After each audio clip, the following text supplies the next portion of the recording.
Access Medora Bornhoft, and I am the Main Streets and Active Transportation Section Manager for CDOT. I'll turn it over to Wendy. Good morning. I'm Wendy Williams, Region 1 Local Agency Pre-Construction Design Lead. And Jeff. Hello, everybody. Jeff Guthrie from CDOT Region 2. I'm the planning supervisor here, and I'm also hosting one of these specific to Central Front Range, looking at all of you from Teller Senior Coalition a week from today. Thank you. Nice. All right. Very good. Make sure my controls work here. All right, so let's just get into topics what we'll be covering today. We are going to end promptly at 10:30, and we want to make sure we save time for the more in-depth topics. We'll take a little time to just go over the MMOF program, its general kind of underpinnings and the program requirements, and a little bit about how, what to expect when you're applying for funding in the program.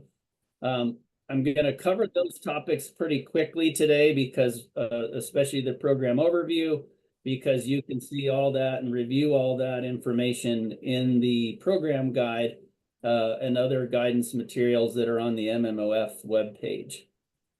So I'll cover that before we then talk a little bit more about expectations and requirements that are entailed once you get an award of MMOF funding and what kind of things you can expect through our grant or IGA processes when you're working with CDOT and the local agency process of implementing projects.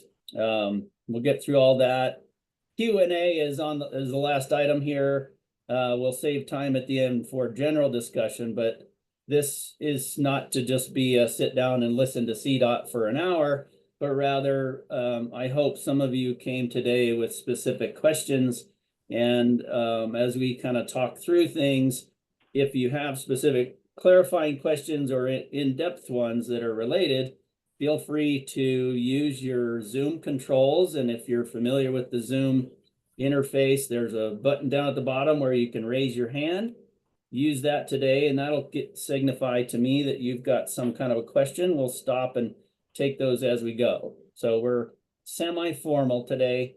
You can stop us and we can have discussion as we need to. All right, so let's get started on the MMOF program overview itself.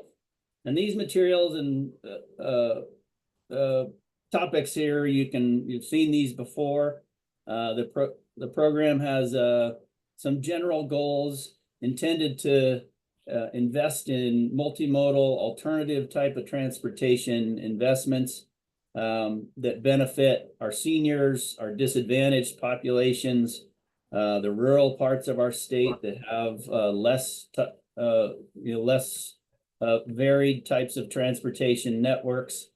It enhances walking and biking for students, and then also is intended to benefit our air quality by reducing greenhouse gas emissions and so forth. And then the program defines the type of projects that can be eligible here. Basically, any proposed project that meets any one of these categories can be eligible for the MMOF funding, and that includes all forms of transit for public transit investments, capital operations and planning, transportation demand management or TDM, multimodal technology, and that one is kind of broad and covers just about anything. If I was hoping Trace would be hungry too, and we could get some.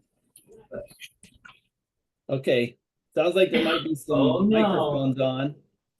I'm gonna do a little muting. Here we go. Bicycle and pedestrian projects, that includes planning, studies, infrastructure work as well, modeling tools, and also greenhouse gas projects specifically that decrease VMT or increase multimodal usage. All right, so we'll keep going. So in the MMOF program, it's a bit unique in that funds are distributed to 15 different planning regions in the state by a formula adopted by our Transportation Commission. And then the organizations in each of those transportation planning regions have the authority to have a separate calls for projects, and they will evaluate and select those projects for funding. So it's really key here for any of you interested in applying that you need to be connecting and get in communication with your specific TPR leadership so that you are kept informed of their application and award selection schedules, which most of them are right now in the midst of planning or preparing to schedule that. So you'll want to reach out to them. I'll give a little bit more information to you here. Once awards are made by those TPRs or the MPO, then that information comes back to us, and CDOT oversees them by way of executing grant or IGA contracts, and we provide oversight for your projects. The MMOF program comes with a standard 50% match rate, which means any project funding has to be at least 50% funded by other sources. And that can be anything. That can be other grant sources, both federal or state, or local funds, or even private and contributions can count as the match to an MMOF grant. There is a formula adopted that uses a few indicators of economic health for our local governments, and that provides a reduction of the match requirement either to 25% or to 0, which means you can have projects entirely funded with the MMOF funds. These are all accessible, and the guide information you'll find on our website, and the link is here on this slide deck that we will share with everybody via email afterwards. There's some minimum project sizes for infrastructure projects and infrastructure related projects. It is a $300,000 project size minimum. So if you do the math, that could mean you can have as little as $150,000 of MMOF funding, and then its match is another $150,000.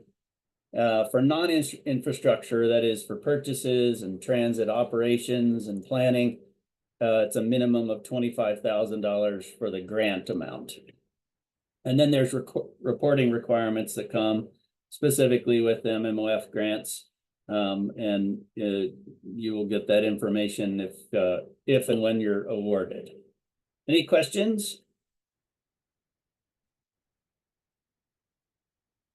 Okay, so that's the quick overview. Your next slide here is a map of our state, and these are the transportation planning regions, so that you have this information and know which of the organizations you need to plug in with and get involved with their application processes. On the slide, you'll see a link here to a listing of those organizations and how you can reach out to them if you don't know how to do that already. And there's also a link to our webpage. All right. So first off, I mean, we're providing this workshop to you all because there's, a number of topics that are very complicated, and it's kind of tough to learn about grant and local agency processes until you're really into it. And we're going to cover as much of that we can today as a high-level overview, but it's really important that applicants take the time to review the materials we've provided to you. So we really want to make sure you've visited the website, review the program guide, review the application form, because that'll tell you what kind of questions and things that are going to be asked of you in the application and how they'll be rated.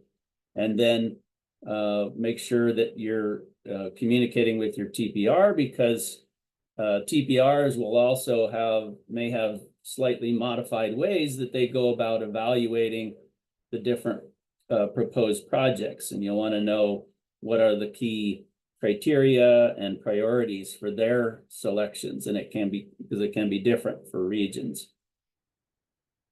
The general process of applying and implementing a MMOF project is you'll draft and submit an application, and that'll get sent to a central email address. It's on your screen, mmof@state.co.us.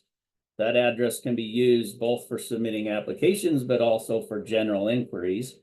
Once you've submitted a draft application, CDOT staff will look over your application for a number of reasons, and will help identify where there's some needs to refine or provide more information before you then submit a final application. And that comes back to us, and it also goes to the TPR for them to conduct their review and an evaluation and selection process.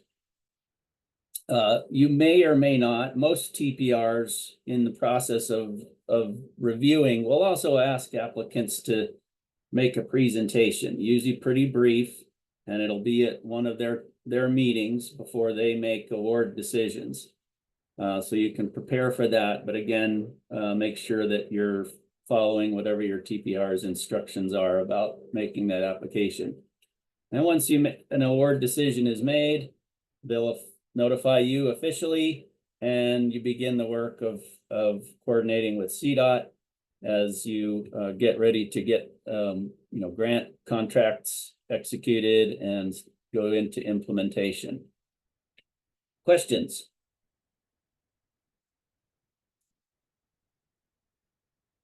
Okay. I will mention that one of our TPRs is actually already scheduled, and their application period is open already. That's the Upper Front Range. Their draft applications are due tomorrow.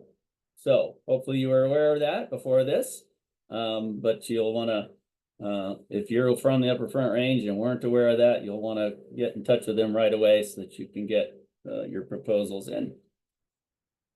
All right, where are we? So I talked about the MMOF application review. So this is kind of new to this cycle. In the past, we asked applicants to set up a consultation with CDOT staff, and that was only moderately effective.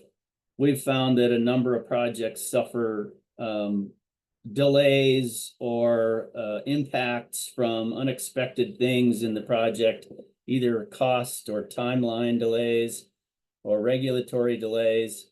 And so we feel that we're going to, investing time up front when applicants are submitting their proposals, we're going to help identify the key things that really make for an effective project implementation.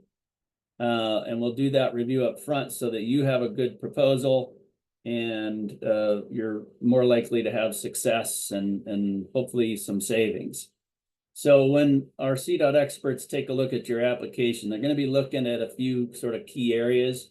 One is anything to do with the funding, both your cost estimates for your proposed work, any implications that you need to consider for the types and sources of funding that you have, and the status of those funds. So are they funds that you have already? Are they grant funds?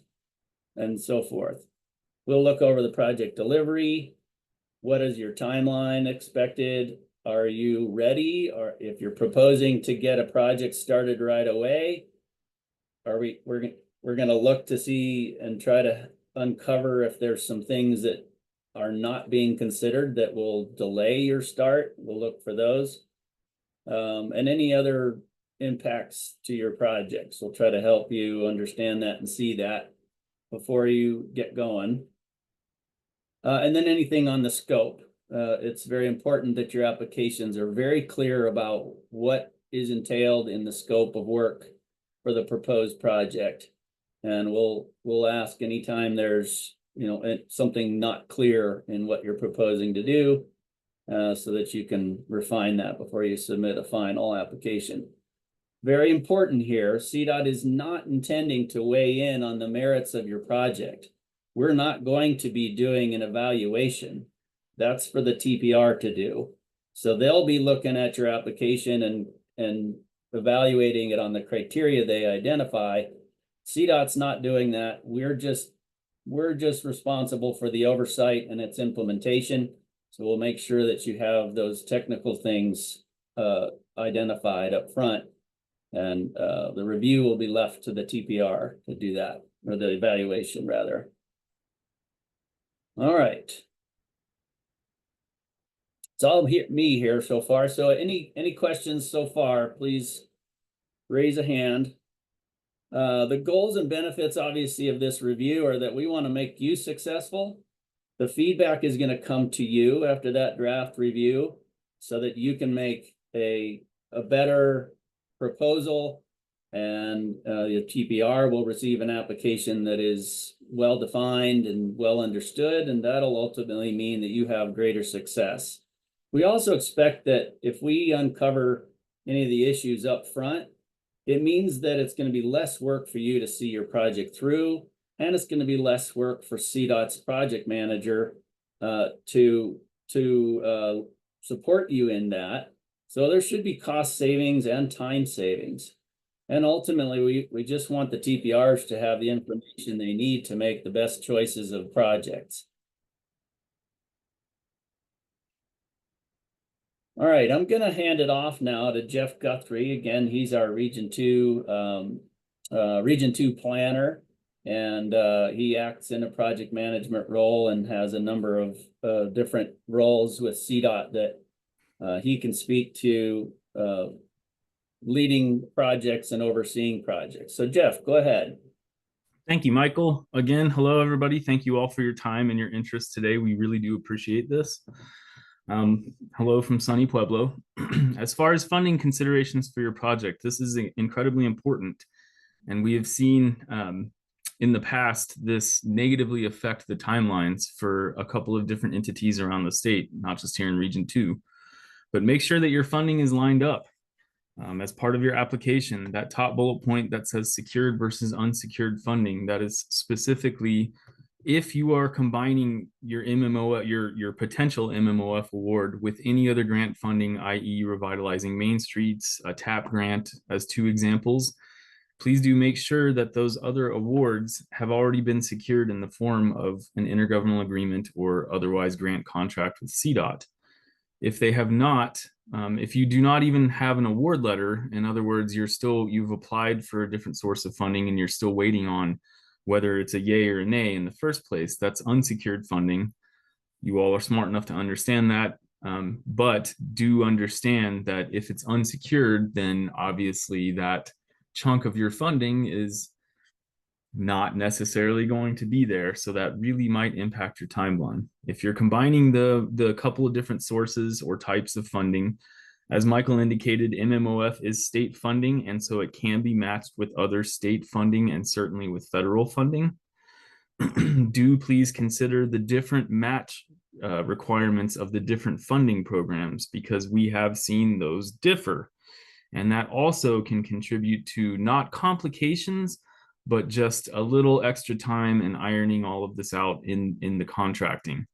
As an example, TAP grants, Transportation Alternatives Program, those are federally funded grants that come with a 20% local match across the board.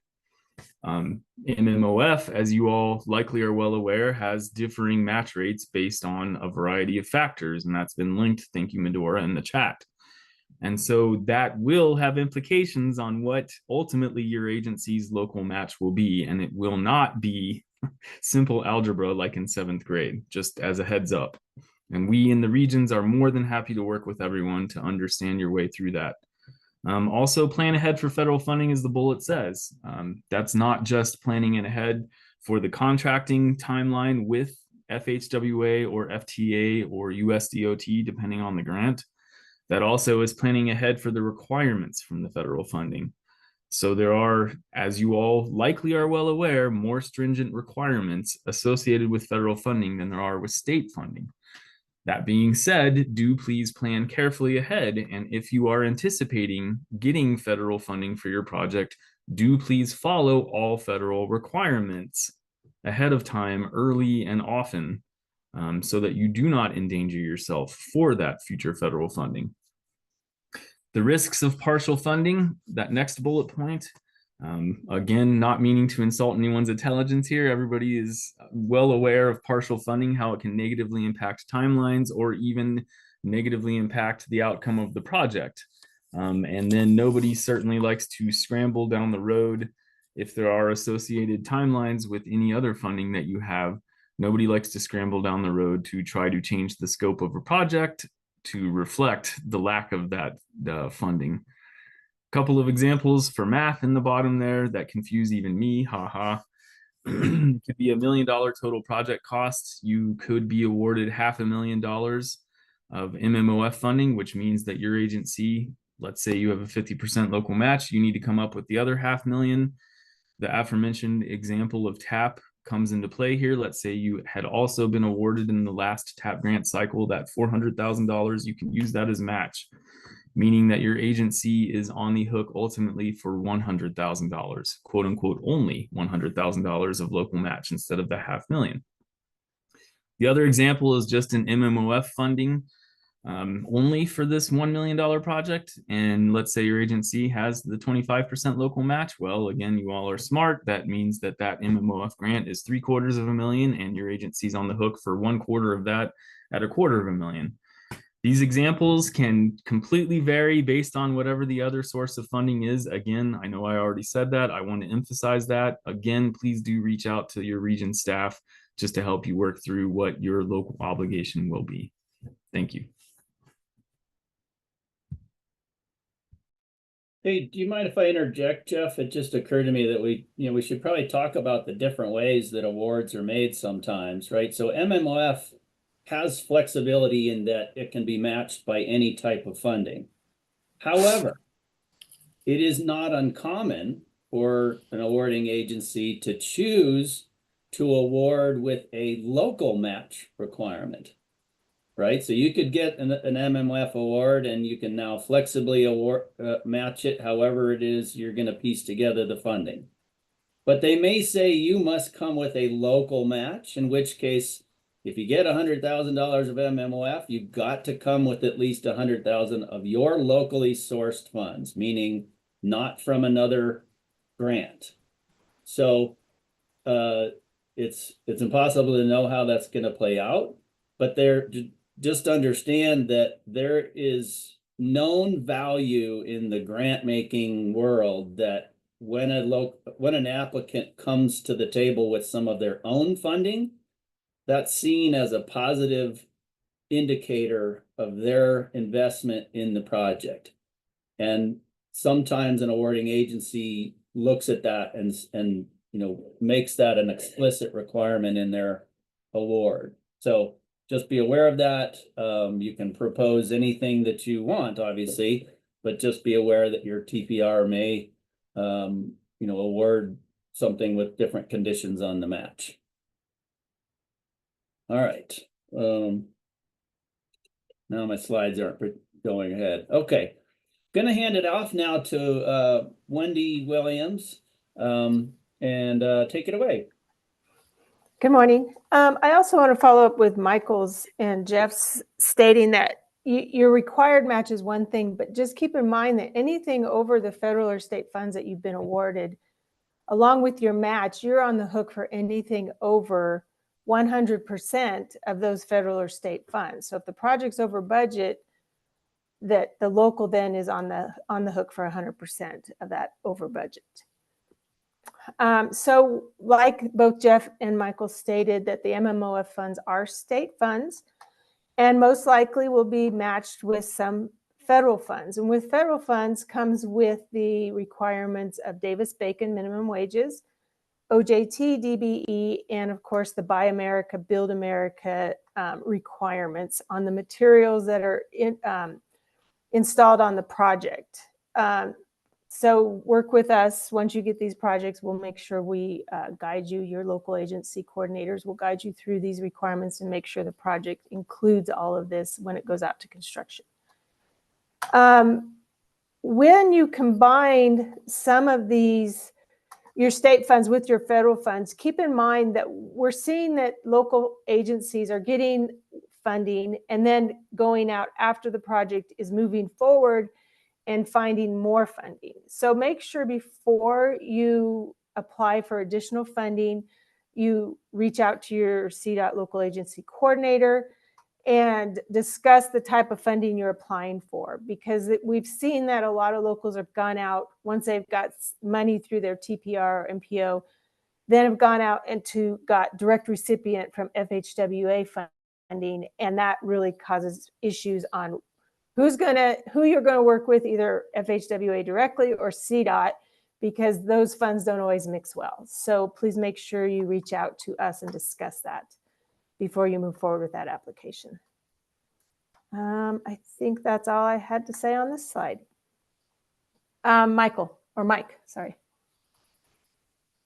Yeah, you kind of answered my question. So I'm looking at this funding as an I guess additional funding for a project that we have going on here in our county. We have federal funding through a few grants, and it's for a transit facility. Some of the project's details we have gone over on, and so I'm looking at this MOF funding for those additional charges that were unforeseen. So I guess that's kind of my question, but I'll reach out in an email and make sure that we meet those guidelines for applying for the MMOF. Yep. Oh, so you have an existing project that you're looking to add MMOF funding to? Correct. Okay. It's more dangerous when you're working through a project that's state funds only, and then you're 60% in, and then you add federal funds. That's where the issue is. Once you have $1 worth of federal funds in it, it's already federalized. So to add state funds in isn't usually the issue. Okay. Any other questions? Oh, go ahead, Mike. And Wendy, it's also kind of an issue if you're actually already into implementing a project and you're shy of funding. If you're trying to obtain additional grant funding when you've already, you've already advertised, you've got work started, and so yeah. that's a significant issue too, right? You can't necessarily find new grant funding when you've already begun the work, simply because grant funding requires that the funding is committed under a grant agreement before you do any of your procurements and start spending. So you got to be real careful about that kind of situation. And when it looks like you might be having cost overruns, you need to stop right then and there to figure out where you're going to find those funds before you move any further. And you want to just reach out to us, and we'll get you in touch with the right CDOT staff, someone like Wendy, who can help you understand what opportunities you do or don't have. Okay. Yeah, I'll do that. Thank you. Okay, was there, I'm not sure I'm seeing. Okay, so there's a little bit of chat about project budgets, and the question was just about in the application, are you also providing your overmatch? The application asks for the entire budget in your project, regardless of whether or not it will be part of the minimum required match or not. So we want to see how the entire project is funded and all of its different sources. And I would add real quick too, that even though there's the 300K minimum, really take a good look at your budgets, because 300,000 is not going to go very far. So, make sure that especially if it's matched with federal funds. So now you're following the federal requirements. It's really hard to get a project out under really 500,000, for that cost. So just keep it, really look at your budgets and when you're applying for this funding, and make sure you're asking for enough if you're not prepared to cover the overmatch or over budget. Yeah, what Wendy is alluding to is the fact that there's additional cost and effort involved when you are grant funded and have to meet the requirements of that, especially when it's maybe processes and requirements you're not well practiced in abiding by, right? There might be costs there, which means smaller projects have diminishing benefits to having grant funding. So we'll help you understand that in the review. That's part of the budget review. We'll point out if we say, look, if you're seeking federal funds and this is a small project, your cost alone is probably going to be higher than what you're anticipating. So we'll make sure we'll give you as much insight to that as we can during that review. All right, I want to talk about a concept here that is sometimes misunderstood, but make sure folks understand the definition of what's known as in-kind match expenditures.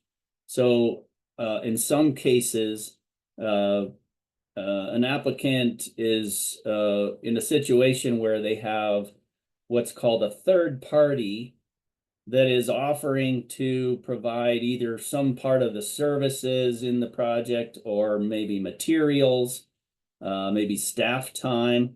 And when I say third party, it's third party to this grant agreement, right? So you have two parties in a grant. You have CDOT, that is the grantor, and you have the agency that's carrying out the project, and you're the other party to that grant agreement. If someone outside of that, let's say you're a county, and one of your municipalities has offered to do, let's say, some design work, or let's say they just have a mountain of gravel that they can contribute to some of the work that's going to be done. That's an in-kind contribution, and those are allowable. But it's very important to understand that in-kind has to be approved as in the plan and in your budget at the time that you apply and prior to being awarded those funding.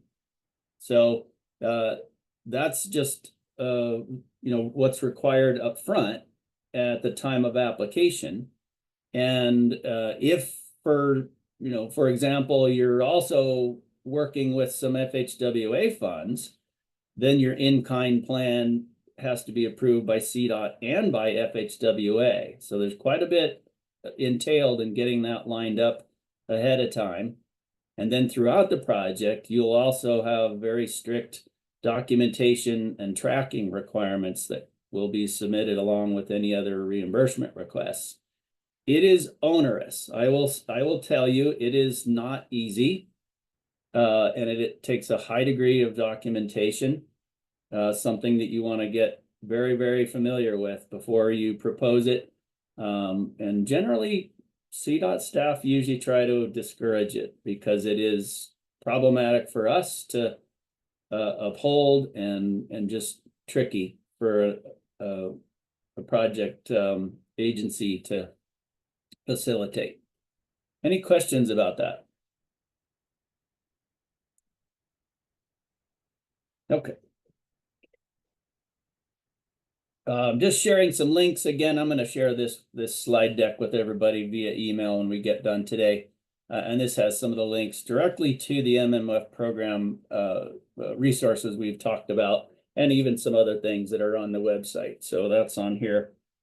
I'm going to now talk about, we're going to kind of move into the project delivery phase of our workshop today. And this is where it gets more technical. But this is all under the, an understanding if you've now been awarded funding, now what, right? I first need to differentiate that things are handled differently through CDOT, and the contracting and the processes are different based on the type of project. So there is infrastructure projects, that is anything that is design, construction, or even sometimes just the planning, architectural work, that kind of thing. With infrastructure projects, those are different than non-infrastructure. Non-infrastructure would be purchases of equipment, transit vehicles, transit operations, planning only projects. Those are non-infrastructure, and the entire grant making and local agency process is very different. They have different contracting mechanisms that we use. The procurement requirements, right?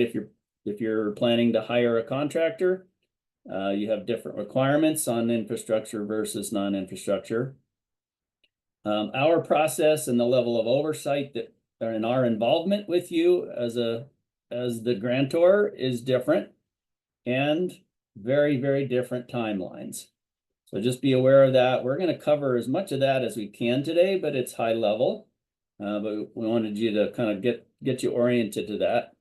And then a question about who do you work with is really determined by the type of project that you're proposing. So infrastructure or non-infrastructure, if you're proposing transit work and are awarded, you will be working with our Division of Transit and Rail. If you're working on anything roadway based or bicycle and pedestrian infrastructure type of work, trails, on highway or off highway trail work, sidewalks and intersection safety type of things, those will all be managed by the CDOT region. So you heard, Wendy introduce herself as Region 1, which is the Denver area. Jeff's in Region 2, which is our southeast portion of the state. CDOT's divided into 5 regions, and you'll work with the local agency teams in the CDOT region to oversee your roadway or bike ped infrastructure projects. Then there's travel demand projects and any transportation electrification. Those are overseen by our Office of Innovative Mobility. And then the fallout for any of those that don't fit in those 3 categories for general planning and any others will come to our group in the Division of Transportation Development.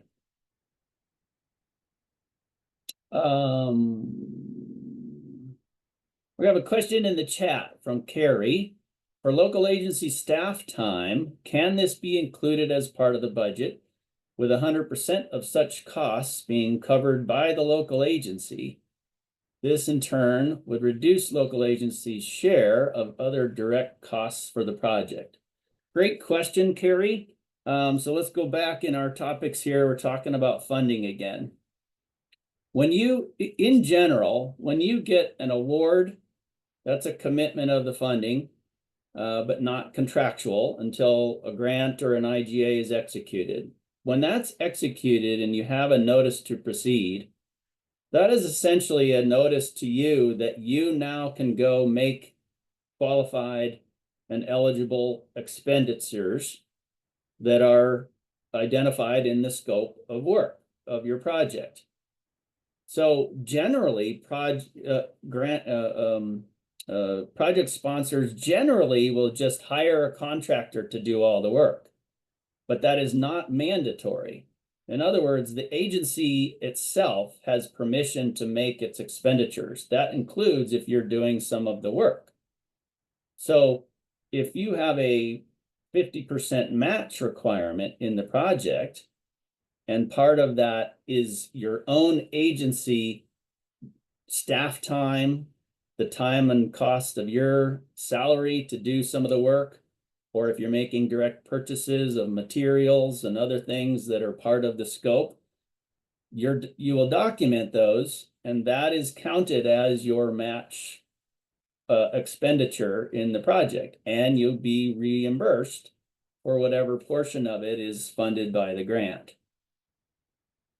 So you'll want to kind of have a plan for how you're doing this. It's best to know how you're going to go about it when you apply. Meaning, if you're planning $100,000 budget, you want to be thinking through what portion of that are we planning to provide ourselves, and what portion are we going to hire a contractor to do. And it's best to have an understanding of that up front so that you can get, CDOT's review can help you understand and make sure it's clear. But it's just best to know how you're going to move ahead so that you're well informed as you implement your project. Hopefully that answers the question, Carrie and others. All right, I'm going to move on. So we talked about timeline differences between infrastructure and non-infrastructure, and even every project is unique itself. Some can take much longer. Some have more complicated, sort of physically complicated, and therefore can take longer. But we'll work with you and help advise help advise you in your application so you understand your timeline.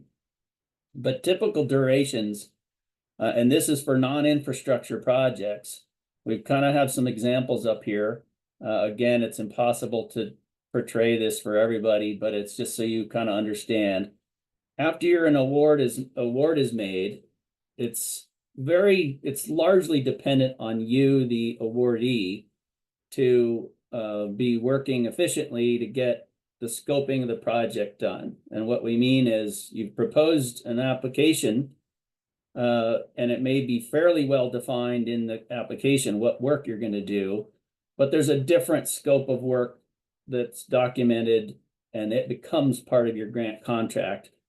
So you'll work with your assigned CDOT project manager in getting that project properly scoped before we can actually initiate the work of drafting a grant or IGA contract. So it can take anywhere 2 to 4 months or longer if the local agency is, is not putting time into it. And then once all that pre-work is done and we initiate the grant work in-house, it can be 2 to 3 months before you get a draft and it actually gets executed to the point where you can then begin your work. So part of that process is, you're going to get a draft agreement, and in all likelihood, your legal team is going to want to review the contract, and you have to walk it through either council approvals or commission approvals, that kind of thing. So you have to account for all that in there. And, there may be some back and forth where you need some clarification or some adjustments in some of the grant contract language, and that can prolong things. If you're hiring a consultant, which most of you would, you can expect it to take anywhere from, 3 months or longer, depending on how long it takes you to prepare your advertisement, an RFP or an RFQ. Those get approved by CDOT, and then you advertise, and you have to go through the process of evaluating and selecting a contractor and then working out the agreement with that contractor. So 3 months is probably actually a short time frame. It can definitely take longer, but it's largely up to you how that moves ahead. Note here that I've said that you can conduct these things concurrently. What I'm getting to is that you don't have any ability to make any qualifying expenditures on your project until you have an executed grant contract.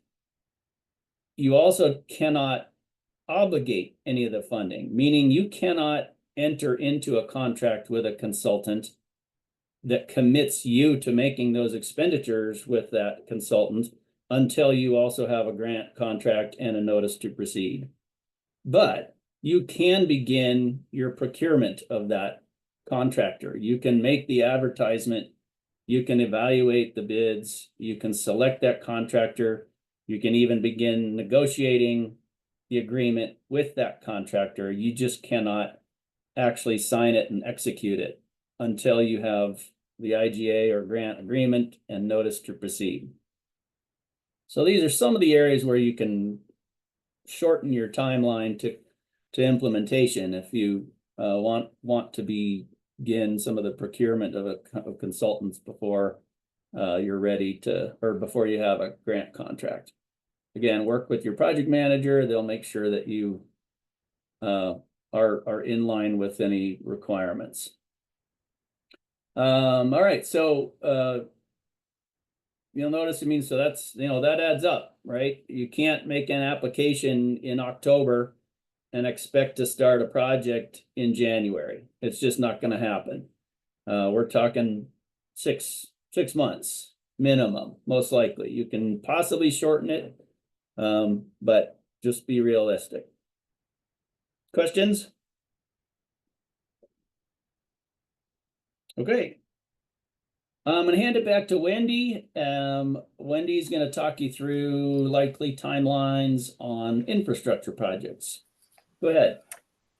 Again, once you have an award letter in hand, reach out to your local agency coordinator in your region to start getting your IGA or OLA drafted and reviewed and process, or starting to get through the execution process. Again, like Michael said, it depends on how long it takes the local to get through their execution process. Once the local signs it, it comes back to us, and then it typically takes about 2 weeks to route through CDOT. And again, your design consultant selection can run concurrently with the IGA process. And again, that'll take reviewing and sending that RFP to CDOT for review and approval prior to advertising it, and then going through your selection process.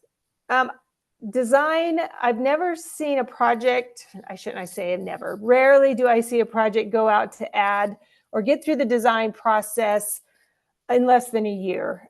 Keep in mind, even though you may only ask for construction funds, you're still required to go through the design process with CDOT. We still have to go through our typical 3 review periods of final review. You'll have to get, as stated here, utility, environmental, and a right-of-way clearance through CDOT through the design process. Those all run concurrently. Right-of-way and your environmental are definitely your critical path through this process. Advertisement, once we get to final plans, we have to go through an internal process, which we call the 1180 process, where our upper management reviews and approves plans, and then we send it to FHWA if there's federal funds for their funding authorization. So that typically takes 3 to 6 months is on the long end of that.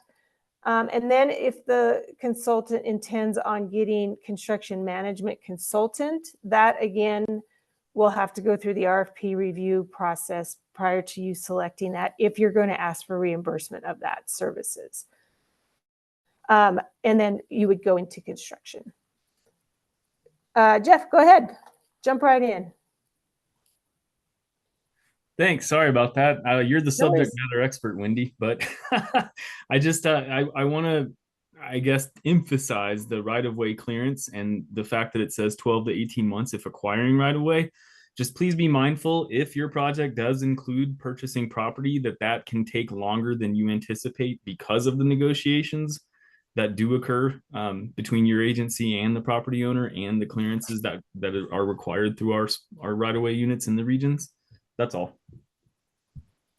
Perfect. Yep, absolutely right. And keep in mind, these are your projects. CDOT will guide you through the process, but it's up to you to manage your consultant and keep them moving and keep these projects moving. So we're here to help, but not do it for you. I think that's it. Any questions? All right, I think this one's mine too. So again, CDOT has oversight of all of these processes. Your consultant selection, your consultant for design, your consultant for construction management will review. You'll submit environmental documents for review. You'll go through CDOT for the right-of-way review and plan approval prior to going out to acquisition, or prior to even approaching property owners. Construction monitoring. Region 1, we're really finding it that the local agencies are not staffing their construction projects adequately. So you might want to reach out to your CDOT coordinator to discuss that prior to going out to construction, if you want reimbursed for construction management on really how big of a project, how many people you guys need out there, unless you're planning on doing it in-house. Contract administration, we oversee that. And then your civil rights, EEO, not by America, DBE, Davis-Bacon. All of these are processes that CDOT oversees, but it's still your responsibility to manage. Any Okay, questions? Go ahead. yeah. Well, I was just gonna maybe nudge us at a little bit faster pace. I maybe Yep. talked along on some previous ones. We've got about 7 minutes left and Okay. 8 slides to go. Jeff, take it. Take it away, Guthrie. Remember that these are reimbursement-based projects, so your agency needs the cash in hand up front. Once you have the executed contract and notice to proceed, once you start work, you need the cash in your account up front. These will be reimbursement-based, and that is all the eligible documentation, again, that Wendy in Region 1 and Lachelle in Region 2, et cetera, our local agency groups will very much help you complete that and alert you to what's necessary. Obligations of the funding and expenditures of the funding are eligible only once they're approved by CDOT. And very importantly, they occur within the contract term. In parentheses, it says period of performance. In other words, the dates outlined in the grant agreement. And as Michael previously said, the advertisement for consultant services or others may come before the intergovernmental agreement or outline agreement execution, but that's also only if previously approved by CDOT. And please keep in mind your work cannot start, along with contractor agreements cannot be signed until you actually have the notice to proceed letter, the signed notice to proceed letter in your hand. For infrastructure projects, the intergovernmental agreement and the option letter from CDOT are required. For non-infrastructure projects, as this says, the grant agreement from CDOT will suffice. Thank you. All right, a couple of quick tips. Wendy, do you want to cover this for infrastructure projects? Yep. You may have covered it already, but.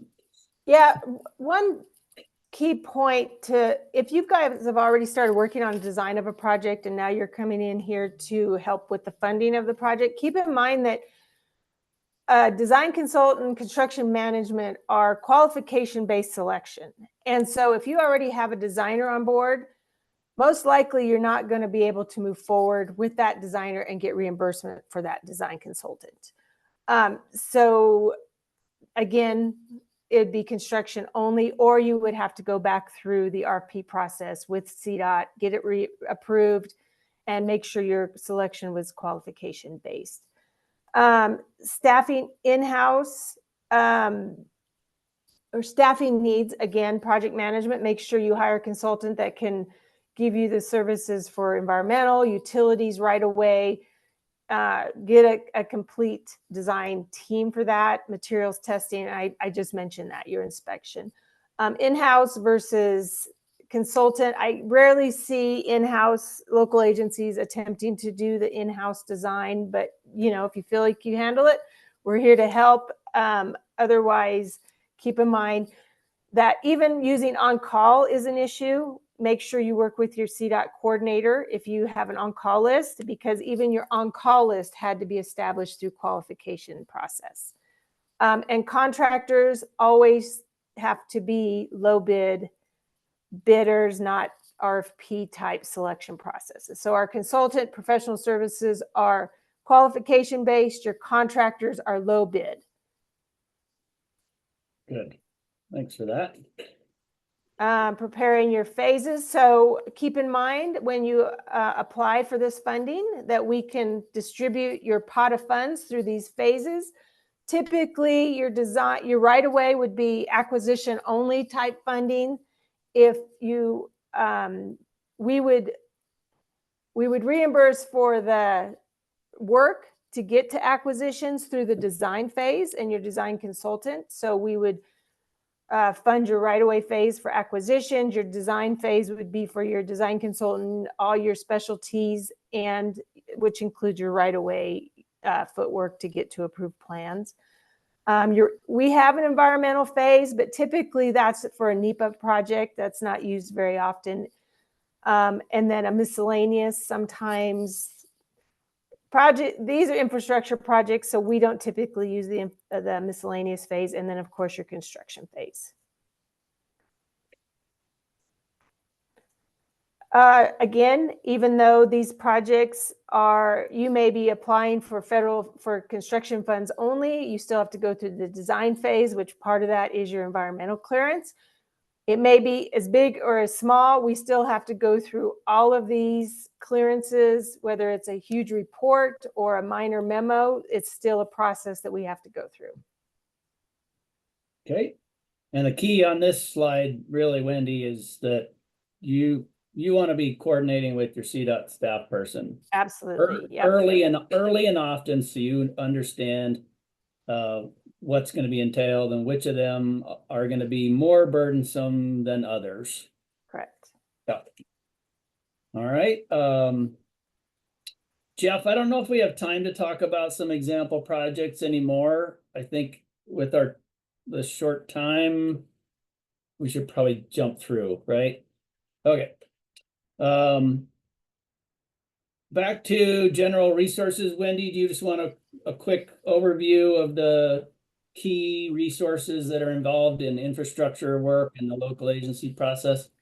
Yep, these are all your manuals that you can use. A great resource to get through the local agency process is your local agency manual. It's also referenced as a desk reference. I think that's the second link on there. Keep in mind that these are federal funds. You'll have to follow the CDOT materials manual and the construction manual as you go through the construction side of it. So again, if you read through these, if you have any questions, reach out to your coordinators for any clarifications or help with those. All right. Uh-oh, what did I do? I just lost myself here, folks. Sorry. I think you hit on a link. There we go. So not a lot of time to talk about reimbursements, but I'm gonna say make sure you review the reimbursement checklist so that you have an understanding of the type of documentation that's required to be submitted for reimbursements. You want to know this early. Don't find out after you've made expenditures that you've got some type of documentation required that's going to cause an issue. That's never fun. But just visit the reimbursement checklist there. You see the link on it. Michael, just Yep. to interrupt quickly, we're still seeing the field materials manuals webpage. Field materials web. Okay. Very good.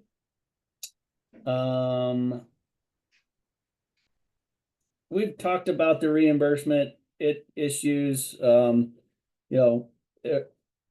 Obviously the expenditures can only be, take place during the performance period and so forth, and they're identified in the scope. So I think we talked about these things.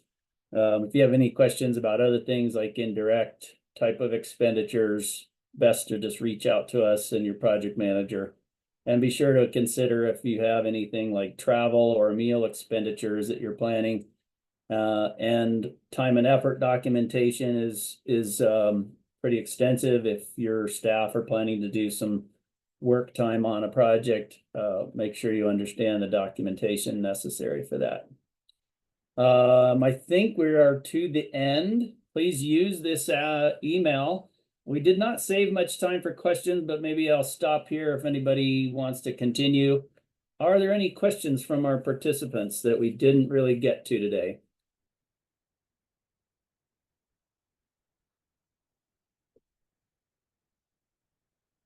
Okay. Well, that's either a good sign or you're all overwhelmed and don't know what to ask, which is fine. Please reach out if you do have questions. We're happy to help. We want you all to be successful. So please email your questions and inquiries to the address on the screen, and I'll email you all this slide deck so you have this going forward.